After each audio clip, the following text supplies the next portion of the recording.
l'opération new-yorkaise, c'est qu'il y a 6 personnes aussi qui ont été arrêtées et suspendues au campus de l'université Tulane en Nouvelle-Orléans également pour des agissements et dans le cadre de manifestations comme ça aussi. Il y a peut-être du membre du personnel là-dedans, mais en tout cas, on verra bien. Alors, parlez-nous de l'opération new-yorkaise d'hier soir. Oui, il y a des tensions un peu partout. À New York, vraiment, il y a eu une intervention très importante de la part de la police sur place, donc au pavillon Hamilton de l'Université Columbia.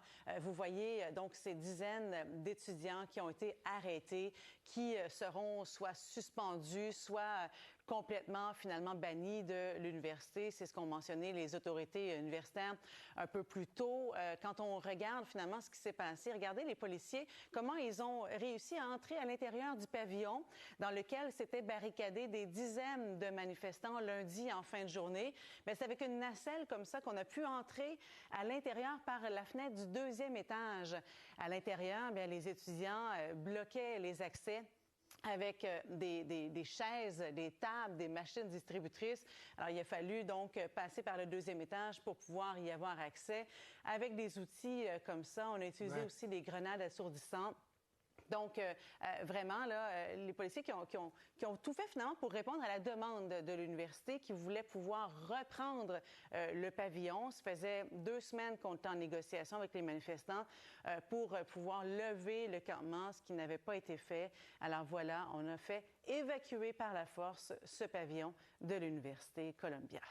Bon, et il y a eu intervention également à l'autre bout du pays. Là, on est sur la côte ouest, à UCLA, gros campus aussi, où là, il y a un groupe qui semble être venu un peu pour... Peut-être pour provoquer. Peut-être pour provoquer. Il y a beaucoup de questions qui se posent par rapport à comment ça s'est déroulé, tout ça. Donc, on est à Los Angeles, à l'Université de la Californie. Donc, vous voyez ici, il y a des affrontements assez violents quand même entre 2 clans. On en est venu au coup également. Alors, ce qu'il faut savoir, c'est qu'il y avait un campement avec des manifestants pro-palestiniens.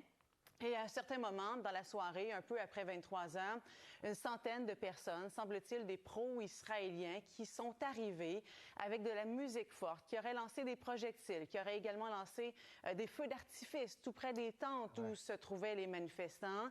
Mais à ce moment-là, très peu de policiers étaient sur place pendant des heures apparemment. Donc ici, vous voyez les policiers, mais ils ne sont pas du tout sur le campus universitaire, même que la sécurité de l'université s'était retirée selon un média local. Et là-dessus, on peut écouter justement un reporter de France 24 qui était sur les lieux au moment des faits.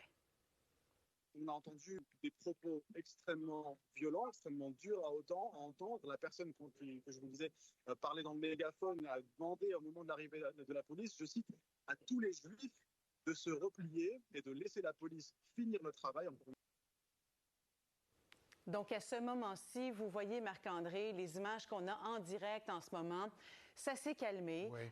Là-bas, là, il est 4h30 heure locale, mais la nuit a été difficile, tendue, nuit blanche certainement pour bien des étudiants qui étaient sur le campus ou sur le campement, ça c'est clair. Alors voilà comment ça se passe en ce moment. Donc l'Université de la Californie, ici, dans l'ouest complètement des États-Unis, mais regardez tous les campus où il y a des manifestations comme ça, pro-palestiniennes à travers le pays. On parle de plus de 1000 arrestations chez les étudiants depuis le début du mouvement qui continue de prendre de l'ampleur, mais on voit donc beaucoup de tensions dans les dernières heures. Très bien. Merci beaucoup.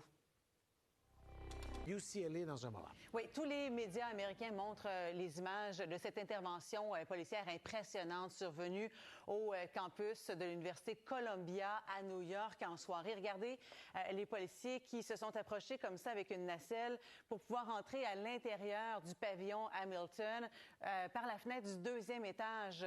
C'était la seule façon pour eux de pouvoir entrer à l'intérieur. Les étudiants qui s'étaient donc enfermés à l'intérieur avec des chaises, des tables, des machines distributrices qui empêchaient les agents de pouvoir entrer, pénétrer dans l'édifice.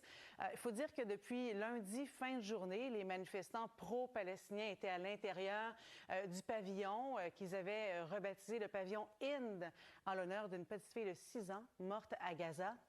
Alors, ce qu'ils voulaient faire, finalement, c'est tenir tête aux autorités, dire, nous, là, ce qu'on fait, c'est un mouvement anti-guerre. C'est pas un problème de discipline. Vous n'avez pas à nous expulser comme ça de notre campement qui était érigé depuis 2 semaines. C'est vraiment l'épicentre des États-Unis de ce mouvement-là qui était dressé du côté de l'Université Columbia. Et là, on a évacué par la force tous ces manifestants qui étaient à l'intérieur. Ça a donné lieu à des dizaines et des dizaines d'arrestations. Là-dessus, on écoute une étudiante. They're doing what we've seen universities all over the country, what we've seen city governments all over the country do, which is hide behind the excuse of safety. But if they were really concerned about safety, they would not engage in this type of escalation. Pas d'occupation d'immeubles à UCLA. En tout cas, on n'était pas parti, c'est pas encore arrivé, mais c'est une provocation qui semble avoir causé des inquiétudes. Oui, je vous amène en Californie. UCLA, c'est l'Université de la Californie à Los Angeles. Et regardez comment ça s'est produit. Donc, vers 23 heures, il y a eu des affrontements violents, invectives aussi, injures qui ont été lancées de part et d'autre entre 2 clans. Il faut dire qu'il y a des manifestants pro-palestiniens qui étaient installés là depuis quelques jours et le campement avait été déclaré illégal par le chancelier de l'université hier en journée. Ils ont refusé de partir. Donc, en fin de soirée, une centaine de personnes, on dit que ce sont des manifestants pro-israéliens qui ne seraient pas des étudiants, seraient donc survenus, seraient donc arrivés comme ça, auraient fait éruption sur le campement avec des feux d'artifice qu'ils ont lancés tout près des tentes, avec de la musique très forte également, pour tenter de les provoquer, semble-t-il. Et donc, à ce moment-là, Marc-André, il n'y avait pas de policiers pendant des heures. Et là, il y a beaucoup de questionnements qui se posent. Pas de sécurité non plus. Je lisais dans un média local, sécurité universitaire. Finalement, les policiers sont intervenus, ont réussi à finalement séparer les 2 clans. On peut écouter un extrait d'une entrevue d'un journaliste avec qui vous avez parlé un peu plus tôt. On a entendu des propos extrêmement violents, extrêmement durs à entendre. La personne que je vous disais parler dans le mégaphone a demandé au moment de l'arrivée de la police, je cite, à tous les Juifs de se replier et de laisser la police finir le travail. Donc, énormément de tensions sur ce campus, sur d'autres aussi. Regardez l'ampleur du mouvement à travers les États-Unis. Une vingtaine d'États qui sont touchés comme ça, où il y a des manifestants, des campements contre la guerre entre Israël et le Hamas. Ici, donc, l'Université Columbia.